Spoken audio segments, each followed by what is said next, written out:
It is one of the oldest practices of pagan idolatry on earth that can be traced to every continent and virtually every culture in the pre-Christian world. The oldest culture on earth, Babylon, worshipped the sun whose name was Shamash.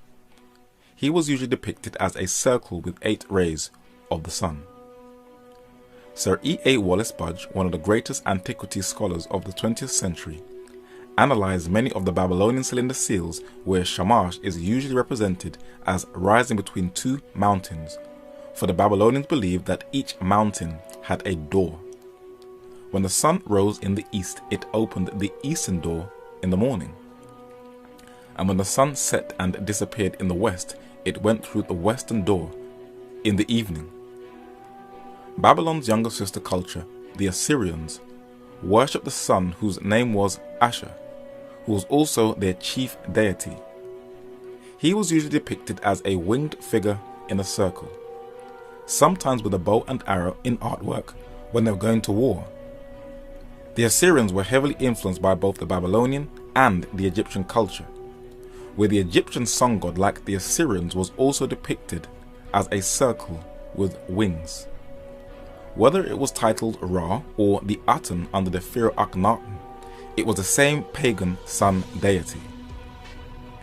In Volume 1 of History of Ancient Egypt, published in 1881, George Rawlinson, Camden Professor of Ancient History in the University of Oxford, documented how sun worship dominated every aspect of the ancient Egyptian culture. The Egyptians were profoundly religious. All knew that there was one God and understood that when worship was offered to Kem, or Neph, or Ptah, or Maut, or Thoth, or Ammon, the one God was worshipped under some one of his forms or in some one of his aspects. Ra was not a sun deity with a distinct and separate existence, but the supreme God acting in the sun, making his light to shine on the earth, warming, cheering, and blessing it, and so Ra might be worshipped with all the titles of honor. No matter what deity was worshipped in Egypt, it represented the sun god. And this pagan idolatry changed the glory of the uncorruptible God into an image made like to corruptible man, and to birds and four-footed beasts and creeping things, the Holy Scripture says. The scarab beetle was one of the most famous of the Egyptian deities. It can be found everywhere. When the beetle rolled dung, the Egyptians superstitiously believed that the beetle was the sky god who was rolling the sun across the heavens. It was viewed as the emissary of the sun and was mentioned in the Egyptian Book of the Dead. And nearly every monument, manuscript, or Egyptian artifact, the sun god is depicted with different deities and different pharaohs. In the Americas, the sun god was usually represented in human form, sometimes in a reserved seated position. In Mesoamerica, there were temples dedicated to the sun in places like Teotihuacan in Mexico, and the Aztecs, continuing from their predecessors, offered human sacrifices to him. While all the civilizations mentioned no longer exist, in India the sun god is still worshipped, and the name is Surya, and mantras or prayers are offered to it. The 13th century AD Konark Sun Temple that is still in use is adorned in its artwork with the same 8-rayed wheel or rays of the sun that was incorporated from the culture of ancient Babylon. The only pre-Christian culture on earth that didn't worship the sun were the children of Israel. And there was one thing that singled them out from all the other nations on earth to prevent them from sinking into pagan idolatry. God said, 6 days may work be done, but in the 7th is the Sabbath of rest. It is a sign between me and the children of Israel forever. For in 6 days the Lord made heaven and earth, and on the 7th day he rested and was refreshed. But when the children of Israel strayed from God, it was always the sun that replaced the worship of God. That ball of fire that God created on the 4th day of creation to rule over the day and was for signs and seasons became their god, and this idolatry was unequivocally condemned. God said, "Then said he unto me, Hast thou seen this, O son of man? Turn thee yet again, and thou shalt see greater abominations than these. And he brought me into the inner court of the Lord's house, and, behold, at the door of the temple of the Lord, between the porch and the altar, were about 25 men, with their backs toward the temple of the Lord, and their faces toward the east, and they worshipped the sun toward the east." There was one culture that amalgamated both the Eastern or Oriental culture and the Greek or Western culture into one: the Roman Empire. Having one of the most vast empires, its faithful soldiers were its strength, and it was renowned for its colosseums all over its empire, where its gladiators fought gruesome and bloody battles in its arenas, its entertainment industry or Hollywood of the day. Its famous sun deities were adopted from the East, and it was called Sol, where we get the name solar system. These sun gods from Rome can still be found today. In this monument from ancient Rome, you can see a smiling sun within a wreath. This has now become the logo of the United Nations. The god Mithra was sometimes depicted with the rays of the sun coming out of his head, and this was the gift French Freemasons gave to the United States that is now called the Statue of Liberty. But when Rome was at its height, and when Caesar Augustus restored paganism to its zenith by rebuilding all the pagan temples, one was to be born that was to counteract the pagan idolatry of ancient Rome: Prince Emmanuel, the Lion of the tribe of Judah. When Jesus came to reverse the effects of the fall, he instituted two things that would clearly distinguish him from all the false sun gods that existed before him.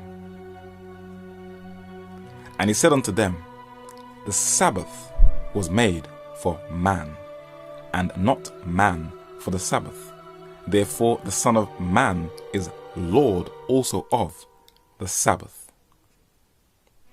And he took bread, and gave thanks, and brake it, and gave unto them, saying, "This is my body, which is given for you. This do in remembrance of me." Unlike the Hebrew Passover that was to be clearly kept on the 14th day of the month, Abib or Nisan, Jesus, the Lord of the Sabbath, our Passover, can be kept on any day, week, or month. Jesus was crucified in a horrific death to pay the price of sin, and he died on one of the very insignias of the sun god, the cross. And it wasn't long before this symbol was incorporated into the church. When the ancients looked at the sun and saw its rays shining out from it, the cross later became a symbol for the sun. The Babylonians had the cross on their cylinder seals in obeisance for the sun god Shamash, and the Assyrian monarchs wore the cross or sun god around their necks in full recognition of their homage to the sun. And on Egyptian monuments, the cross can be found etched in stone, where it either looks like a hot cross bun or the ankh. Egyptian priests also wore the ankh around their necks like the Assyrian kings, and even the Mesoamerican culture, the Olmecs, had the two crosses on their apparel. If there is one system that sun worship has been preserved in its entirety, it's the papacy, whose headquarters is Vatican City. In the main square in Vatican City, facing St. Peter's Basilica, is one of the oldest symbols of the sun, and people walk over it without in the least being aware of it. From an aerial view, the Vatican Square has the 8-rayed sun wheel, the largest on earth, that forms into the shape of a phallus, and it can be traced back to the Babylonian sun god Shamash, who has his 8 rays. As you walk into St. Peter's Basilica in the Vatican and tour around, sun worship symbols are everywhere. But as you look into a corner, you see a statue of a woman holding the sun god in her arms, which shows the pagan mysteries have not died. You'll also see a pagan sun god with a halo or sun on its head, who the Vatican calls Saint Peter. It's not Peter, it's the sun god, and the halo can be traced to the Eastern cultures where the Buddhist and Hindu religions adorned their deities with the sun behind its head. And you can see that Catholic art tried to paganize Jesus Christ and show images of him with the halo, where critics assert that Jesus is not the Son of God, but the Sun God. Even the image of Jesus was borrowed from the pagan world. Look at this image of the Greek god Zeus, who they call the father of the gods. And when you go into the Vatican and look at the images of who they say is Jesus with a halo on his head, it is Zeus, not Christ. But this is the image that dominates Christendom, Zeus. Even rappers have made Zeus their top bling iconic Jesus piece figure that they adorn around their necks. The wedding ring is also from sun worship and has been incorporated into the church. The man who introduced the paganization of Christianity is Roman Emperor Constantine, whose bogus conversion caused the greatest damage to the purity of apostolic Christianity. His contemporary Eusebius recorded a list of all the pagan customs he introduced into the church, and Cardinal John Henry Newman, the Anglican convert to Catholicism who was beatified in England in September 2010, documented all the paganisms that came in. We are told in various ways by Eusebius that Constantine, in order to recommend the new religion to the heathen, transferred into it the ornaments to which they had been accustomed in their own. The use of temples, and these dedicated to particular saints and ornamented on occasions with branches of trees, incense, lamps and candles, votive offerings on recovery from illness, holy water, asylums, holy days and seasons, use of calendars, processions, blessings on the fields, sacerdotal vestments, the tonsure, the ring in marriage. Turning to the east, images at a later date, perhaps the ecclesiastical chant and the Kyrie Eleison, are all of pagan origin and sanctified by their adoption into the church. The Vatican has openly declared that every ritual in her system was adopted from paganism. And Christians who claim to be separate from her do not have much to challenge her on, for they also have adopted many of these pagan practices. And when critics attack Christianity as being nothing more than a scam and a continuation of the sun-worshipping Mithric religion of Rome, they find it impossible to defend themselves. So sun worship still survives in most of the mainstream Christian churches. Let us observe them step by step. In the first edition of the Catholic Encyclopedia, Volume 5, it clearly documents where the pagan custom of Easter originated from. Easter. The English term, according to the Venerable Bede, De Temporium Ration 1:5, relates to Eostra, a Teutonic goddess of the rising light of day and spring. William Tyler Olcott, in his well-researched book titled Sun Law of All Ages, also confirms this. He says, in short, sun worship, symbolically speaking, lies at the very heart of the great festivals which the Christian Church celebrates today. The Christian festival of Easter has its solar characteristics. The very word Easter, says Proctor, is in its real origin as closely related to sun movements as the word east. And the notion that the sun dances on Easter morning as it rises is firmly believed today by superstitious people. In Saxony and Brandenburg, the peasants still climb the hilltops before dawn on Easter Day to witness the three joyful leaps of the sun as our English forefathers used to do. Tyler tells us that the solar rite of the new fire adopted by the Roman Church was a paschal ceremony, may still be witnessed in Europe with its solemn curfew on Easter Eve and the ceremonial striking at the new holy fire. It is said that stores make their highest sales at Christmas time, and the season is a very profitable time for companies where people frantically buy gifts to please family and friends.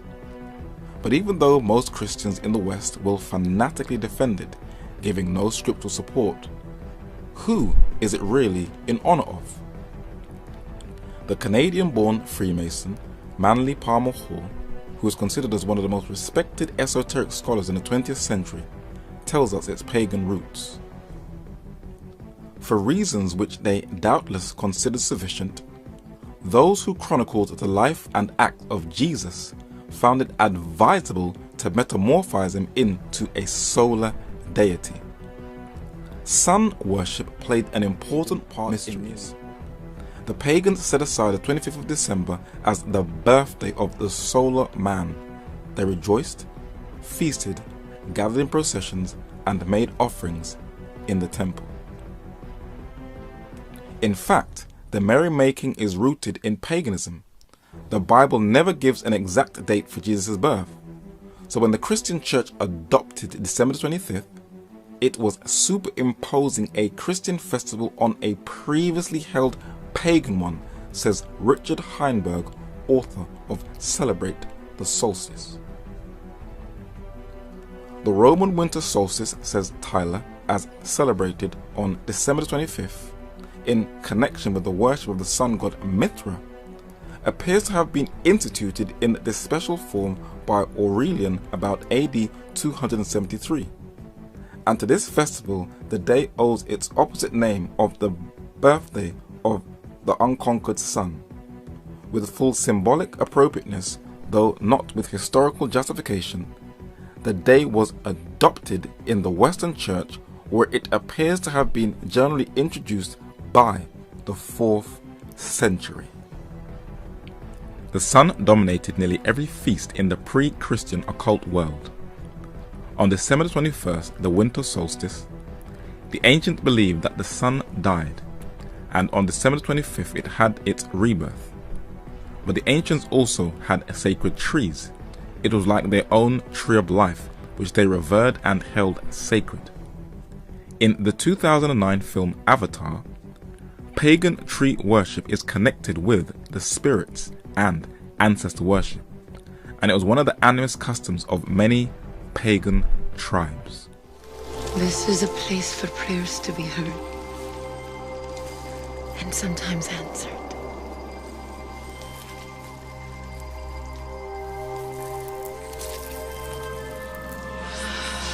We call these trees Sutraya Mokri, the tree of voices.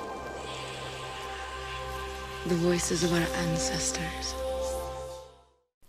The Bible forbids any revering for pagan tree worship, for God wanted his people to be distinct from the world and not be manipulated by the movements of the sun in the heavens. Hear ye the word which the Lord speaketh unto you, O house of Israel. Thus saith the Lord, learn not the way of the heathen, and be not dismayed at the signs of heaven, for the heathen are dismayed at them. For the customs of the people are vain. For one cutteth a tree out of the forest, the work of the hands of the workman with the axe. They deck it with silver and with gold. They fasten it with nails and with hammers, that it move not. They are upright as the palm tree, but speak not. They must needs be borne, because they cannot go. Be not afraid of them, for they cannot do evil, neither also is it in them to do good. For as much as there is none like unto thee, O Lord, thou art great, and thy name is great in might. Today, Christian pastors, so-called evangelists, scholars, and teachers are now telling their congregations that Jeremiah is not talking about the Christmas tree, though the language is so clear. And they are encouraging their flock to purchase the trees and to celebrate Christmas. But even the secular world knows that the Christmas tree is tied to paganism and spirit worship. Even Jesus says in Luke chapter 16 and verse 8, to paraphrase, "The secular world are more wiser than the children of light." Mistletoe, caroling, even Christmas trees were tied to the solstice. Celtic cultures believed that mistletoe's golden berries hold the fire of the sun, and Christmas trees are a vestige of pagan tree worship. Having Christmas trees again hark back to the pagans. They decorated evergreen trees with decorations, food and runes to keep the spirits close to their villages. The Christian authorities tried for years to stamp this out, so the pagans merely took their trees indoors, which is why we are still doing it to this day.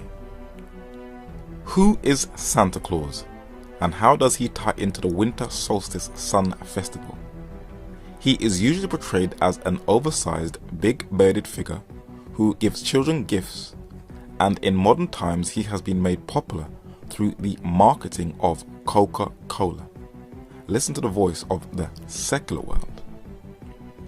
Saturn, the old man who lives at the North Pole and brings with him to the children of men a sprig of evergreen, the Christmas tree, is familiar to the little folks under the name of Santa Claus, for he brings each winter the gift of the new year. Even Saint Nick has solstice origins. Santa Claus comes down to us with shamanistic characteristics. He flies through the air and he carries a magic sack on his back. But Easter and Christmas are not the only memorials to the sun. There is one more that the majority of Christians around the world keep, that can be traced to the Roman religion of Mithraism. Manly Palmer Hall gives a clear and detailed account of this last homage to the sun. Alexander Wilder, in his Philosophy and Ethics of the Zoroastrians, states that Mithras is the Zend title for the sun. There are many points of resemblance between Christianity and the cult of Mithras. The Encyclopedia Britannica makes the following statement concerning the Mithraic and Christian mysteries.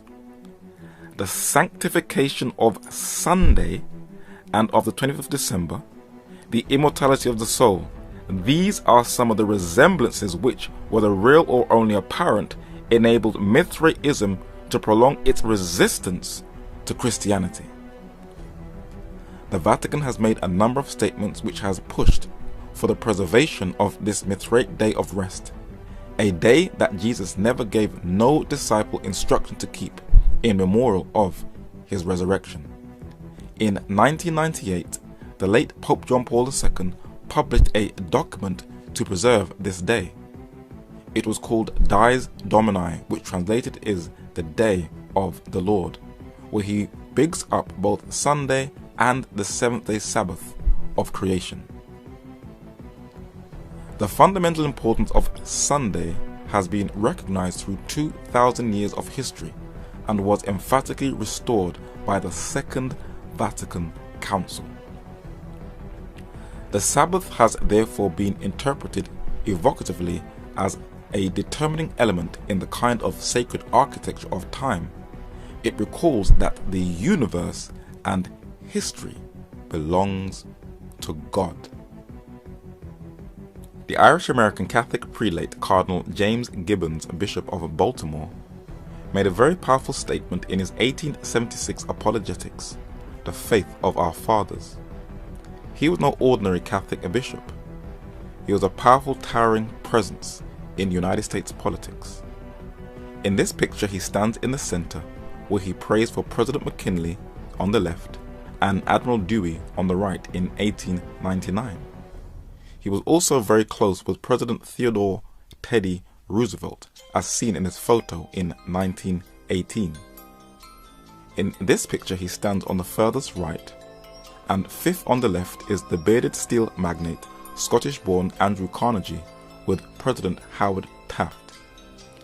Gibbons comments on this Mithraic memorial when he says, "Is not every Christian obliged to sanctify Sunday and to abstain on that day from servile work? Is not the observance of this law among the most prominent of our sacred duties?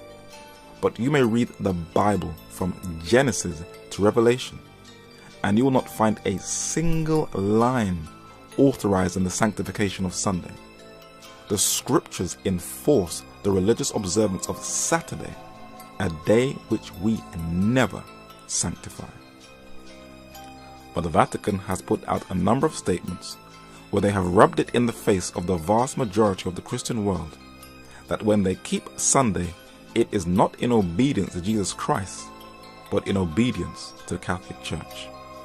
They have even offered money to any Christian if they can prove the Mithraic Sunday worship from the Bible. Until this very day, not one Christian has stood up to the challenge, the papacy. In a book called The Faith of Millions by a highly respected Catholic scholar, Reverend John A. O'Brien, originally published in 1938, it strikes a blow and a challenge to the majority of the Christian world. It reads, "The word Sabbath means rest and is Saturday, the seventh day of the week. Why then do Christians observe Sunday instead of the day of the Bible? Since Saturday, not Sunday, is specified in the Bible, isn't it curious that non-Catholics who profess to take their religion directly from the Bible and not from the church observe Sunday instead of Saturday? They have continued the custom even though it rests upon the authority of the Catholic Church and not upon an explicit text in the Bible.